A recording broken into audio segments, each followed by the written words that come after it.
거룩한 주를 맞이해서 하나님께 예배드리는 성도 여러분들의 가정자녀들, 건강사업 직장 위에 하나님의 놀라우신 은혜 평강 축복 넘쳐나기를 주님의 이름으로 축원합니다.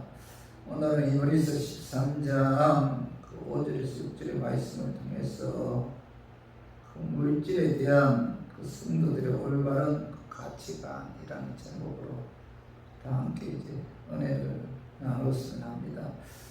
물질은 우리들이 세상을 살아감에 있어서 없어서는 안 되는 가장 필요한 것 중에 하나죠. 그죠? 성경은 물질도 하나님께서 우리에게 주시는 복 중에 큰 복임을 말씀하고 있어요. 그런데 어떤 경우에 이 물질은 오히려 인생을 파멸시키는 그런 요인이 되기도 하죠. 오늘날 물질의 가치 기준이 많이 바뀌었습니다.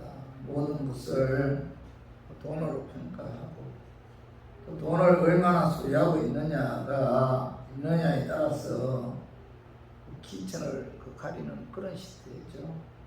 그래서 오늘의 시대상은 황금 만능주의 시대라고 표현하는데, 이런 시대에 우리 그리스도인들은 그 물질에 대한 올바른 가치관을 가지고 살아야 한다는 거죠. 물질에 대한 올바른 가치관을 갖고 물질의 노예가 되지 않고 물질을 지배하고 물질을 다스려야 한다는 겁니다. 그래서 저는 오늘 본문 말씀을 통해서 물질에 대한 성도들의 올바른 가치관이 어떠해야 하는지 알아보고 깨달아서 물질에 대한 올바른 그 가치관을 갖고 물질을 지배하고 다스리는 그런 성도님들이 되었으면 하는 그런 마음에서 제가 오늘 이 말씀 준비했습니다. 말씀 전할 때 아까 마귀는 나사렛 예수 이름으로 떠나고 성령 하나님께서 함께 하심으로 깨닫는 그런 은혜가 임하기를 주님의 이름으로 축원합니다. 자, 물질에 대한 성도들의 올바른 그 가치관은 첫 번째로 돈을 사랑하거나 돈을 탐내지 말아야 한다는 거죠. 그 말씀이 자, 히브리서 13장 5절 봐봐요. 돈을 사랑하지 말고 이렇게 말씀하고 있죠. 자, 히브리서 기자는 돈을 사랑하지 이제 말고라고 말씀하고 있는데, 자, 우리가 살아가는 데 있어서 돈이 필요한 것이면은 틀림없죠. 그런데 중요한 것은 뭐예요? 그것이 돈이 사랑의 대상이 되어서는 안 된다는 거죠. 하나님의 은혜로 예수 믿고 구원받은 하나님의 자녀들은 자, 세상 사람들처럼 돈을 사랑해서는 안 된다라고 이제 말씀하고 있는데, 자, 디모데전서 6장 10절 봐봐요. 돈을 사랑함이 뭐죠? 일만하게 뿌리가 되나니 이렇게 말씀하고 있죠. 돈을 사랑해서는 안 된다. 돈을 사랑해서는 안 되는 그 이유가 뭐예요? 돈을 사랑함이 일만하게 뿌리가 되기 때문이다. 이렇게 이제 성경 말씀하고 있죠. 성경은 결코 돈이 나쁘다 이렇게 말씀하지 않아요. 단지 뭐죠? 돈을 사랑하는 것이 나쁘다 이렇게 말씀하고 있는데, 그러므로 돈을 많이 벌어서 부자가 되고 재물이 되는 것은 결코 나쁜 것이 아니죠. 단지 돈을 사랑하고 돈에 대한 그 집착이 나쁜 거죠. 돈을 사랑함이 일만하게 뿌리가 되기 때문에 우리가 이 돈을 사랑하게 되면은 돈을 위해서 악한 행동을 하거나 또 거짓말을 하죠. 돈 때문에 그런 사기치고 돈 때문에 사람을 죽이기까지 하죠. 거짓말해서라도 돈을 벌어야 하니 사기꾼이 될 수밖에 없고, 사람을 죽여서라도 돈을 취해야 하는데 취해야 한다는 거죠. 그래서 돈을 사랑하는 자는 죄를 지을 수밖에 없고 그렇기 때문에 돈은 돈을 사랑하면 일만하게 뿌리가 된다. 이렇게 이제 말씀하고 있는 거죠. 그리고 디모데전서 6장 10절도 봐봐요. 돈을 사랑하면 일만하게 뿌리가 되나니 이것을 탐내는 자들은 미혹을 받아 믿음에서 떠나 많은 근심으로서 자기를 찔렸도다. 이렇게 말씀하고 있죠. 돈을 사랑하지 말아야 하는 그 이유가 돈을 사랑하게 되고 돈을 탐내게 되면 뭐예요? 믿음에서 떠나서 많은 근심으로서 자기를 찌른다. 이렇게 말씀하고 있잖아요. 믿음에 굳건한 성도도 돈에 집착하거나 돈을 사랑해서 돈 맛을 알게 되면 뭐예요? 믿음에서 서서히 떠나죠. 그죠? 실제로 우리 주변에 돈에 대한 애착 때문에 믿음에서 떠나 스스로 파멸을 이룬 자들이 너무나 많죠. 심지어 성직자들 중에서도 돈을 탐내다가 망한 분들이 많습니다. 돈을 사랑하고 돈을 탐내면은 그 돈이 우리로 하여금 믿음에서 떠나게 하죠. 근심하게 하고 그 돈이 자기를 찔러 죽이는 그런 결과를 냈기 때문에 돈을 사랑하거나 돈에 대해 탐심을 가져서는 안 된다. 이렇게 성경 말씀하고 있습니다. 시편 62편 10절 봐봐요. 재물이 늘어도 그게 마음을 두지 말지어다. 이렇게 말씀하고 있죠. 시편 기자는 돈이 쌓여도 거기에 마음을 빼앗기지 말아야 됩니다. 돈을 사랑하거나 돈을 탐내거나 돈에 마음을 뺏기면 그 돈이 믿음에서 떠나게 해서 그 돈이 파멸로 인도한다는 거죠. 그리고 디모데전서 6장 17절 봐봐요. 내가 이 세대에서 구한 자들을 명하여 마음을 높이지 말고 정만이 없는 재물에 소망을 두지 말고 오직 우리에게 모든 것을 부히 주사 누리게 하시는 하나님께 두며. 오늘 17절 중반에 사도 바울은 정만이 없는 재물에 소망을 두지 말아야 된다.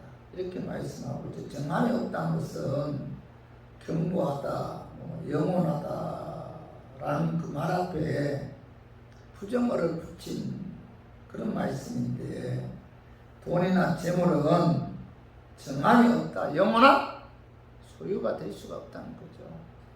성도 여러분, 돈을 사랑하거나 돈을 탐내지 말아야 하는 그 이유는 돈은 정만이 없기 때문에 돈을 사랑해서도 안 되고 돈을 탐내서도 안 된다는 거죠. 잠언 23장 5절에 한번 읽어봐요. 내가 어찌 음한 것에 주목하겠느냐. 정령이 재물은 스스로 나에게를 내어 하늘을 나는 독수리처럼 날아가리라. 이 잠언 기자는 재물은 스스로 나에게를 내어 하늘을 나는 독수리처럼 날아간다. 무슨 뜻이에요? 무슨 뜻입니까? 이 재물은 지금 내 손에 있다 하더라도 이 독수리처럼 가둘 수가 없다는 겁니다. 재물이 독수리처럼 날개를 달고 날아가면은 그것을 붙잡을 자가 없다. 어떤 때는 큰 돈이 생긴 것 같은데 어느 순간 보면은 어디에다 썼는지 기억도 나지 않죠. 정말 순식간에 지나가는 것이, 사라지는 것이 바로 뭐예요? 재물이다, 재물. 그래서 뭐죠? 정함이 없다. 사도 바울은 정함이 없다. 순식간에 날아간다는 겁니다.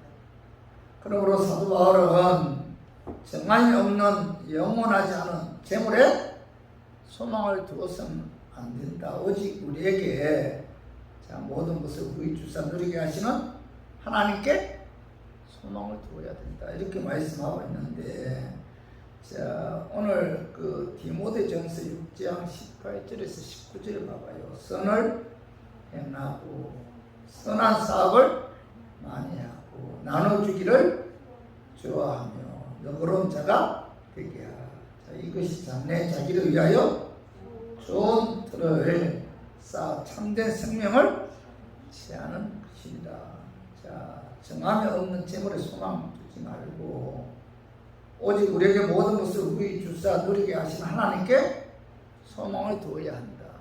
하나님께 소망을 두는 것이 뭐예요? 선을 행하고 선한 사업을 많이 하고 나눠주기를 좋아하며 너그러운 자가 되는 자가 뭐예요? 하나님께 소망을 두는 그런 자죠.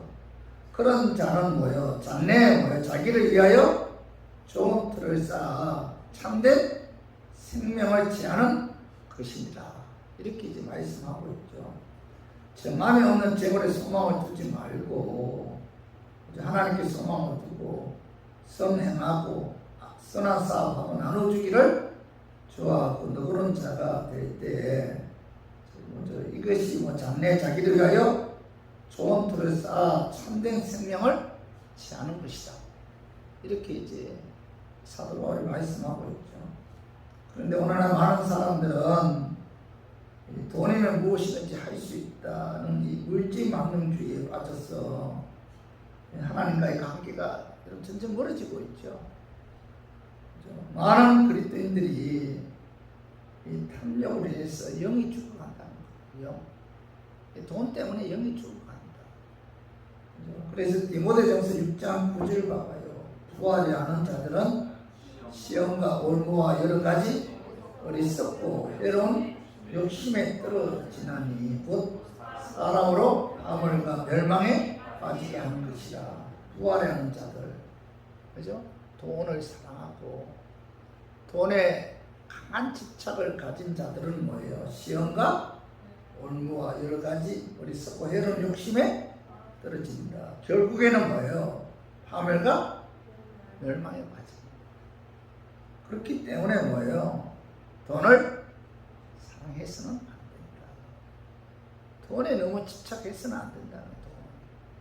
그런 자들은 결국 뭐예요? 파멸과 멸망에 빠진다는 겁니다. 아무리 돈이 많이 있다 할지라도 그 돈이 결코 그 사람을 만족을 주지 못해요. 전도서 5장 10절에 보면은 언을 사랑하는 자는 언어로 만족하지 못하고 풍요를 사랑하는 자는 소도로 만족하지 아니하나니. 이것도 누가 고백한 이야기 말씀이에요. 솔로몬이 솔로몬은 부귀와 영화를 누려보았지만은 그는 뭐예요? 만족을 누리지 못해요. 그 모든 것이 다 때다. 이렇게 고백하고 있잖아요. 그죠? 성도 여러분, 이 돈에 대한 탐욕은 바닷물과 같아요. 바닷물처럼 먹으면 먹을수록 갈증을 더 느끼는 것이 돈에 대한 탐욕이죠. 이 탐욕으로 인해 결국에는 뭐죠? 파멸과 멸망에 빠지게 됩니다. 그래서 우리 교인들은 여러분 돈을 사랑해서는 안 된다. 돈에 대해서 너무 집착해서는 안 돼요. 돈에 욕심을 부려서는 안 된다. 이런 자들은 반드시 파멸과 멸망에 빠지게 된다는 거죠. 그래서 하나님의 은혜로 예수도 구원받은 하나님의 자녀들은 여러분 이 돈을 사랑하거나 돈에 대한 너무 집착하지 말고 이 돈에 대한 올바른 가치관을 갖고 돈의 그 노예가 되지 않기를 주님의 이름으로 축원합니다. 그리고 두 번째로는 돈에 대한 성도들의 올바른 가치관은 있는 바를 족한 줄로 알고 자족하며 이런 감사하는 삶을 살아야 돼요. 첫 번째는 뭐예요? 돈을 사랑해서는 안 됩니다. 돈에 대해서 강한 집착이나 욕심을 내어서는 안 된다. 두 번째는 뭐예요? 있는 바를 족한 줄로 알고 자족하며 감사하는 그런 삶을 살아야 된다. 그 말씀이 히브리서 13장 5절 봐봐요. 돈을 사랑하지 말고 있는 바를 족한 줄로 알라. 여기 보면 있는 바를 족한 줄로 알라 이렇게 말씀하고 있잖아요. 돈 사랑해서는 안 된다. 있는 바를 족한 줄로 알라. 자, 이 말씀은 내가 내 손으로 본 것에 대해 하나님께 감사라 그런 뜻인데, 감사할 줄 아는 사람만이 만족할 줄 아는 사람이죠. 만족함이 있어야 감사함이 나오잖아요. 하나님께서는 우리의 삶에 만족하기를 원하죠. 빌립보서 4장 11절에 보면은 어떠한 형편이든지 나는 자족하기를 배웠노니 이렇게 말씀하고 있죠. 지금 사도 바울은 제수의 신분 있잖아요. 빌립보서는 옥중서시 있잖아요. 로마 감옥 안에서 습기가 가득한 그 지하 감옥에서 썼는데, 뭐 감옥 안에서 언제 어떻게 죽을지 모르는 그런 상황이잖아요. 그럼에도 불구하고 그는 뭐예요? 나는 자족하기를 이제 배웠노라 이렇게 고백하고 있는데, 자족이라는 것은 문자 그대로 스스로 만족할 줄 아는 그런 마음 상태죠. 자족하는 마음은 자연적으로 얻어지는 것이 아니다. 자족하는 마음은 뭐예요? 우리가 배워야 된다. 그래서 사도 바울이 뭐죠? 자족하는 마음을, 자족하기를 배웠다. 자족하기 위해서, 자족하는 마음을 갖기 위해서 노력해야 된다. 훈련해야 된다. 우리 인간은 근본적으로 뭐예요? 그 아담으로부터 물려받은 그 죄성을 인해서 자족하기보다는 우리들은 뭐예요? 원망하고 불평하잖아요. 그죠? 원망, 불평으로 이런 가득 차 있어요. 우리 그 마음은 어떠한 환경 가운데서도 자족하는 삶을 사는 분들은 많지 않잖아요. 그죠? 불평, 원망은 뭐 누가 가르쳐 주지 않았는데도 인간의 마음에서는 항상 뭐예요? 원망하는 말, 불평하는 그런 말이 이 마음에 가득 차 있기 때문에 나오는 거예요. 그런데 이 죄성을 죽이고 이 자족하는 마음을 우리가 뭐예요? 배워야 된다. 힘써야 된다는 거예요. 노력해야 된다. 예? 자족하는 마음을 우리가 훈련해야 된다. 저절로 내가 자족하는 그런 마음을 가지는 것이 아니다. 사도 바울은 감옥 안에 있었잖아요. 거기에서도 그는 뭐예요? 자족했다. 자족하는 그런 마음을 감직할 수 있었던 것은 그는 뭐예요? 자족하는 그런 훈련을 터득했다는 겁니다. 디모데전서 6장 8절에 봐봐요. 한번 읽어봐요. 자, 우리가 먹을 것과 입을 것이 있은즉 족한 줄로 알 것이다. 이 사도 바울이 사람이 죽으면 아무것도 갖고 가지 않기 때문에 오늘 내가 먹을 것과 입을 것이 있으면 만족하라 이렇게 말씀하고 있잖아요. 그리스도인의 물질과는 우리가 가진 것에 족한 줄로 알고 만족한 그런 삶을 살아야 됩니다. 자족하는 삶을 살 수 있도록 우리가 터득해야, 노력해야 돼요. 자, 갈라디아서 5장 24절에서 25절에 보면은 그리스도 예수의 사람들은 육체와 함께 그 정욕과 탐심을 뭐죠? 십자가에 못 박았느니라 이렇게 말씀하고 있잖아요. 하나님의 은혜로 예수 믿어 구원받은 하나님의 자녀들은 그죠? 이 정욕과 탐심을 십자가에 못 박았다 이렇게 말씀하고 있는데, 그죠? 우리가 예수님을 믿음과 동시에 우리가 육신적인 그런 정욕이나 탐심을 우리가 내 마음에서 버려야 된다는 겁니다.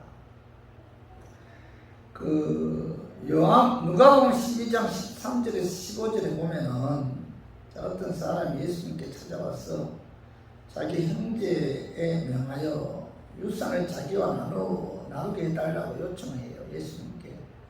그 이야기를 들은 예수님께서 누가 나를 너희의 책반장이냐, 물건을 나누는 자로 세우느냐 하시면서 상가 모든 탐심을 물리치라. 이렇게 말씀하시면서 오늘 누가복음 12장 15절로 15절. 자, 15절 그들에게 이르시되 상가 모든 탐심을 물리치라. 자, 사람의 생명이 그 소유에 넉넉한 데 있지 아니하니라 하시고 이렇게 말씀하고 있죠. 여러분, 우리들의 생명이나 행복이 물질에 많고 적음에 있지 않다는 거죠. 오직 뭐야? 하나님의 손에 달려있다. 그렇기 때문에 있는 바를 족한 줄도 알고 우리가 만족하면서 감사해야 된다. 이렇게 이제 말씀하고 있죠. 여러분, 그 물질에 대한 욕심을 풀어야 돼요. 오늘 야고보서 1장 14, 15절에 보면 오직 각 사람이 시험을 받는 것이 자기 욕심에 끌려 미혹됨이니. 자, 욕심이 잉태한 적 죄를 낳고 죄가 장성한 적 사망을 낳느니라. 이렇게 말씀하고 있는데 하나님께서 주신 분량이 있어요. 하나님께서 주신 분량. 교회도 그렇고 여러분 물질도 그렇습니다. 우리가 인생 살아가는 데 있어서 하나님께서 주신 분량이 있어요. 그 분량 이상으로 욕심을 내게 되면은, 자, 욕심에 의해서 죄를 짓게 되고 결국은 뭐예요? 사망에 이른다. 이렇게 이제 말씀하고 있죠. 결국은 뭐예요? 망한다는 겁니다. 그렇기 때문에 어떤 환경에서도 행복하게 살아갈 수 있는 비결이 뭐예요? 자족하는 그런 마음이죠. 자족하는 마음을 우리가 배워야만이 행복하게 살 수가 있다는 겁니다. 그런데 자족하는 삶을 산다는 것이 여러분 결코 쉬운 일이 아니죠. 그죠? 우리가 어떻게 자족하는 마음을 살아요? 우리 인간에게는 뭐죠? 욕심과 욕망이 내 마음속에 가득 차 있는데 어떻게 우리가 자족하는 그런 삶을 살 수 있겠어요? 이 시대의 철학은 돈이 많으면 무시당하지 않죠. 돈이 많으면. 그리고 돈이 많으면 많은 사람을 다스릴 수 있다고 생각하죠. 돈이 많으면 누릴 수 있다고 생각하고, 돈이 많으면 뭐예요? 행복한 삶을 살 수 있다. 이런 논리가 팽배하기 때문에 먹을 것과 입을 것이 있는 적 족한 줄로 알고 자족하는 삶을 산다는 것은 결코 쉬운 것이 아니죠. 대부분의 사람들은 지금보다 돈이 많아서 좀 더 나은 환경이 주어지면은 행복하고 만족한 삶을 살 수 있을 것이다. 여러분 이렇게 믿고 있잖아요. 그러나 돈과 행복은 결코 일치하지 않는다는 겁니다. 돈이 없기 때문에 불편하고 아쉬운 것은 사실이죠. 그러나 돈이 사람의 행복을 보장해 주는 것은 아니다. 그죠? 부자이면서 자기의 가치에 대해, 가짐에 대해 만족하지 못한다면은 그는 결코 뭐예요? 행복한 삶을 살 수가 없잖아요. 가난하지만 자기 가진 것에 대해 자족하면서 만족하면 그는 뭐죠? 행복한 삶을 살 수가 있는 거죠. 그래서 참된 평안과 기쁨과 행복은 돈으로 얻어지는 것이 아니기 때문에 우리들은 뭐예요? 현재 나에게 일용한 양식이 있다면 족한 줄로 알고 우리가 자족하면서 이런 감사하는 삶을 사는 것이 바로 뭐예요? 행복의 지름길이다. 그래서 우리 모두 돈을 사랑하거나 돈에 대해 너무 집착해서 돈을 탐내지 말고 여러분 있는 바를 족한 줄로 알고 자족하며 감사하는 올바른 가치관을 가짐으로 여러분들의 삶이 행복한 그런 삶이 되기를 주님의 이름으로 축원합니다. 그리고 세 번째로 물질에 대한 성도들의 올바른 가치관은 물질이 내 인생을 책임져 주는 것이 아니고 하나님께서 내 인생을 책임져 주신다.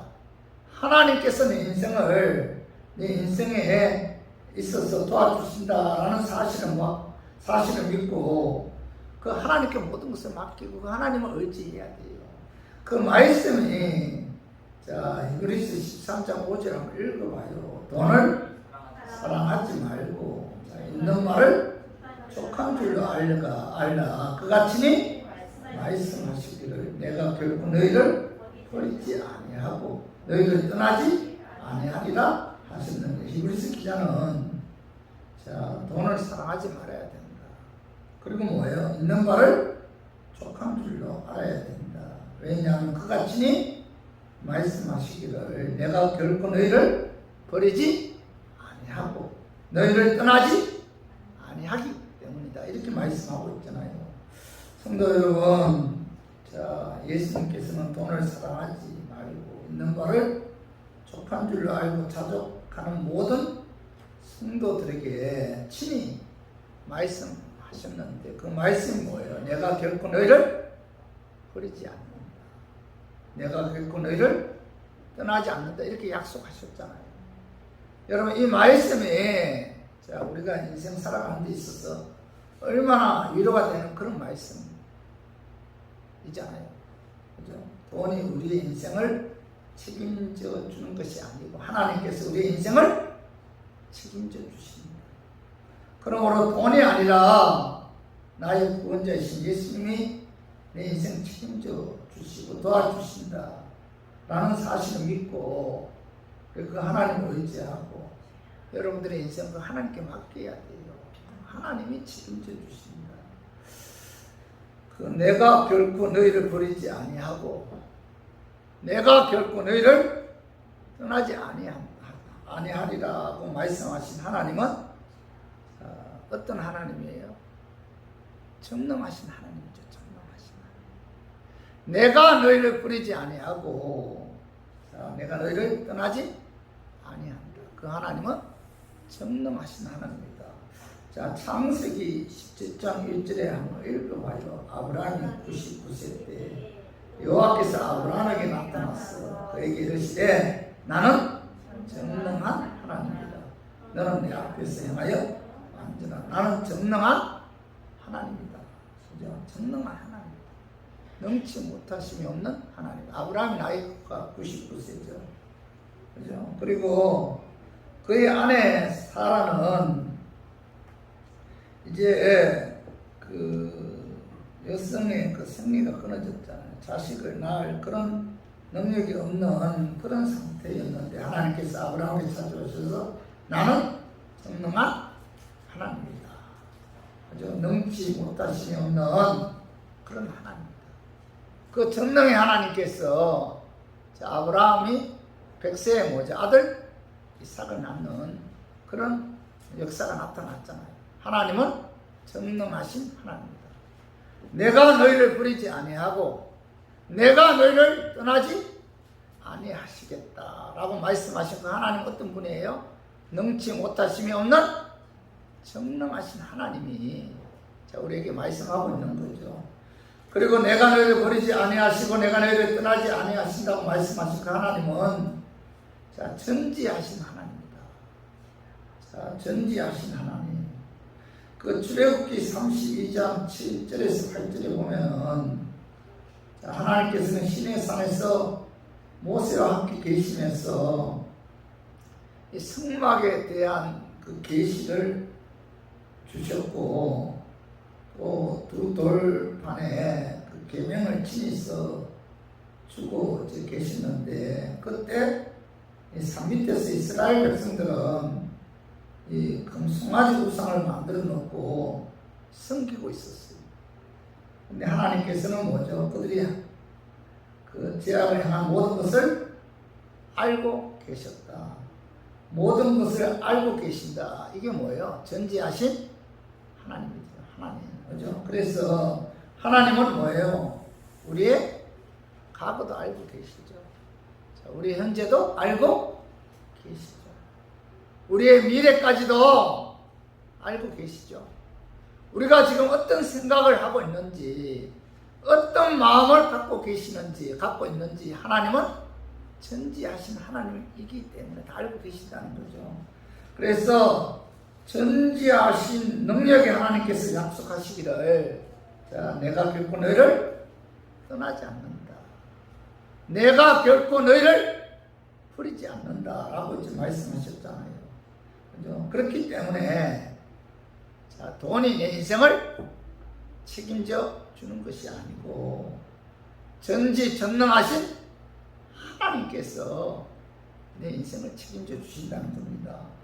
그리고 내가 결코 너희를 버리지 아니하고 내가 결코 너희를 떠나지 아니하시겠다라고 말씀하신 하나님은, 자, 바로 어디에나 계시는 그런 하나님, 어디에나.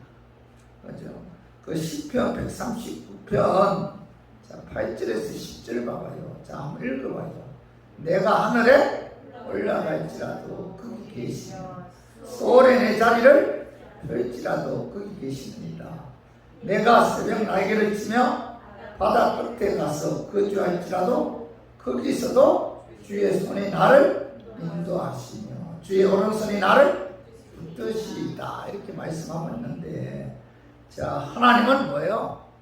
어디에나 계시는 그런 무소부재하신 하나님이죠. 편재하신 하나님인데, 자, 우리가 인생 살아가면서 새로운 환경, 문화, 새로운 장소 앞에 부딪힐 때, 자, 거기에도 뭐예요? 하나님이 계십니다. 우리가 고통 가운데서 몸부림칠 때도 거기에서도 주의 손이 나를 인도하시며 주의 오른손이 나를 붙들어 주신다는 거죠. 내가 어디 있든지, 자, 어떤 환경에 있든지 거기에서도 계시는, 자, 하나님께서 뭐라고 말씀하고 있죠? 내가 결코 너희를 버리지 아니하고 내가 결코 너희를 떠나지 아니하리라, 이렇게 약속하셨잖아요. 그렇기 때문에, 자, 우리의 인생을 책임지는 것은 뭐예요? 물질이 아니다. 돈이 아니라는 거죠. 어디에서나 계시는 능력의 하나님께서 우리의 인생을 책임져 주십니다. 이거 믿어야 돼요. 그리고 내가 결코 너희를 버리지 아니하고 내가 결코 너희를 떠나지 아니하리라고 말씀하신 그 하나님은, 자, 한번 약속하시면은 변하지 않고 반드시 지키시는 불변하신 하나님이라는 겁니다. 그 말씀이 말라기 3장 6절 봐봐요. 나 여호와는 변하지 아니하는 하나님, 이렇게 말씀하고 있잖아요. 영원토록 변함이 없으신 불변하신 하나님께서 뭐라고 말씀하고 있죠? 내가 너희를 떠나지 않는다. 내가 너희를 버리지 않는다, 이렇게 말씀하고 있죠. 돈이 아니라 영원토록 변하지 않는 하나님께서 내 인생을 책임져 주신다. 이렇게 믿어야 돼요. 그리고 내가 결코 너희를 버리지 아니하고 너희를 떠나지 아니하리라 말씀하신 하나님은, 자, 영원토록 변하지 않으시고 끝까지 사랑하시는 그런 하나님이라는 겁니다. 그 말씀이, 자, 예레미야 31장 3절 봐봐요. 옛적에 여호와께서 나에게 나타나사 내가 영원한 사랑으로 너를 사랑하기에 인자함으로 너를 이끌었다 하였노라, 이렇게 말씀하고 있는데, 내가 영원한 사랑으로 너를 사랑한다. 하나님께서 우리를 향한 사랑은 뭐예요? 변함이 없죠. 변함이 없어요. 내가 하나님 보시기에 많은 죄를 범한다 할지라도 그 하나님은 나에 대한 사랑은 변함이 없다. 자, 요한복음 13장 1절 우리 한번 같이 읽어봐요. 6월절 전에 예수께서 자기가 세상을 떠나 아버지께로 돌아가실 때가 이런 줄 아시고 세상에 있는 자기 사람들을 사랑하실 때 뭐예요? 끝까지 사랑하십니다. 끝까지 사랑, 변함없이 끝까지. 우리를 향한 하나님의 사랑은 뭐예요? 영원하죠. 영원하다. 하나님 자신이 십자가에 죽기까지 사랑하신 그 사랑은 결코 뭐예요? 변하지 않는다. 끝까지 사랑하신다. 인간과의 사랑은 뭐예요? 변하잖아요. 그 사랑은 식잖아요. 그러나 하나님께서 우리 향한 사랑은 뭐예요? 영원하다. 변하지 않는다. 끝까지 사랑하신다는 거죠. 영원토록 변함없이 끝까지 사랑하시는 능력의 하나님께서 우리에게 약속하시기를 내가 너희를 버리지 않는다. 내가 결코 너희를 떠나지 않는다. 이렇게 말씀하고 있잖아요. 여러분, 이 말씀이 우리가 인생 살아가는 데 있어서 우리가 아픔과 고통이 다가왔을 때, 물질로 어려운 일을 당했을 때, 앞일이 캄캄할 때, 미래에 대해 구조할 때, 이 말씀이 저조할 때 우리에게 얼마나 위로가 되는 말씀입니까? 내가 너희를 떠나지 않는다. 내가 너희를 결코 버리지 않는다. 내가 너희들의 인생을 책임져 주신다. 얼마나 우리에게 위로가 되는 말씀입니까?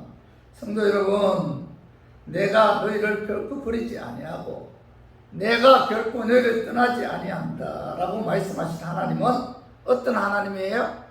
전능하신 하나님, 전지하신 하나님, 어디에나 계시는 무소부지하신 편지하신 하나님, 한번 약속하시면 변하지 않고 반드시 지키시고 영원토록 변하지 않으시고 끝까지 사랑하시는 그 하나님이 바로 뭐래요? 우리가 믿는 그런 하나님이죠. 그 하나님께서 우리 인생을 책임져 주신다는 사실을 여러분 믿고 여러분 그 하나님 의지해야 돼요. 여러분 그 하나님께 우리들의 모든 인생을 맡겨야지. 이제 돈이 내 인생을 책임져 주신다. 돈이, 적금이, 보험이 내 인생을 책임져 주신다. 여러분, 나하고 그런 생각을 해서는 안 된다. 하나님이 내 인생을 책임져 주신다. 히브리서 13장 6절 한번 읽어봐요. 그러므로 우리가 담대히 말하되 주는 나를 돕는 이시니 내가 무서워하지 아니하겠노라. 사람이 내게 어찌하리요 하노라. 히브리서 기자는 전지하시고 전능하시고 편재불변 영원하시는 하나님께서 우리의 인생을 책임져 주기 때문에 내가 뭐예요? 무서워하지 아니하겠노라. 사람이 내게 어찌하리요 라고 이제 고백하고 있잖아요. 우주 만물을 창조하신 그 하나님이 나를 버리지 않는다. 나를 떠나지 않는다는데 누가 감히 나에게 해를 가하겠느냐. 나는 뭐 무서워하지 않는다. 이렇게 말씀하고 있잖아요. 그죠? 하나님께서는 영원토록 그죠? 하나님 은혜로 예수 믿어 구원받은 하나님의 자녀들을 도와주신다. 돌봐주신다는 거예요. 떠나지 않고 버리지 않는다는 겁니다. 베드로전서 5장 7절에 봐봐요. 너희 염려를 다 주께 맡기라. 이는 그가 너희를 돌보십니다. 이렇게 말씀하고 있잖아요. 우리가 이런 믿음을 소유할 때 결코 어느 누구도 무서워하지 않으며 두려워하지 않고 돈 때문에 남에게 비굴 하지도 않고 그죠? 돈에 집착하지 않고 돈을 사랑하지 않게 되는 거죠. 오직 주만 믿고 따라갈 때 감히 어느 사람도 내게 어찌하지 못한다. 이 사실을 우리가 마음에 새겨야 돼요. 주님은 항상 우리와 함께 하신다. 우리를 도와주신다. 그 하나님이 나의 인생 책임져 주신다. 요즘 시대에 많은 사람들 가운데 미래에 대해서 불확실한 그런 시대에 우리가 살고 있잖아요. 참 불안해요. 언제 무슨 일이 일어날지 아무도 모르잖아요. 참 불안한 이 시대에 내가 너희를 버리지 아니한다. 내가 너희를 떠나지 아니한다. 그 하나님은 우주 만물을 창조하신 전지 전능하신 하나님. 어디에나 계시고 끝까지 사랑하시는 그런 하나님. 그 하나님이 우리가 믿는 하나님이죠. 그래서 우리 모두 돈을 사랑하거나 돈에 대해 너무 집착해서 돈 탐내지 말고 하나님 우리 인생을 책임져 주시고 도와주신다는 사실을 믿고 그 하나님께 여러분들의 인생 맡겨야 돼요. 그 하나님께 그죠? 여러분들 인생 맡기고 하나님을 의지해야 돼요. 그래야만 우리들은 뭐예요? 어떤 환경 가운데서도 자족하는 삶을 살 수가 있고 염려 걱정하지 않고 평안한 삶을 누릴 수가 있다는 사실을 깨닫고 우리 모두 하나님께서 우리의 인생 책임져 주신다는 믿음을 갖고 그 하나님께 모든 것을 맡김으로 그죠? 평안한 가운데 염려 걱정 없이 행복한 삶을 사는 저 우리 교인들이 되기를 주님의 이름으로 축원합니다. 자, 우리 말씀 정리하겠습니다. 물질에 대한 성도들의 올바른 가치관은 뭐예요? 돈을 사랑하거나 탐내지 말아야 돼. 돈에 대해 너무 집착하지 마. 돈 하지 말아야 돼. 그리고 두 번째는 뭐예요? 있는 말을 족한 줄로 알고 자족하며 감사하는 삶 살아요. 자꾸 욕심내지. 욕심이 인태양적 뭐죠? 죄를 낳잖아요. 자꾸 욕심낼 필요가 없어요. 사기당하는 사람들의 특징이 뭐예요? 욕심이죠. 불로소득을 노리다가 이제 사기당하는 거예요. 네?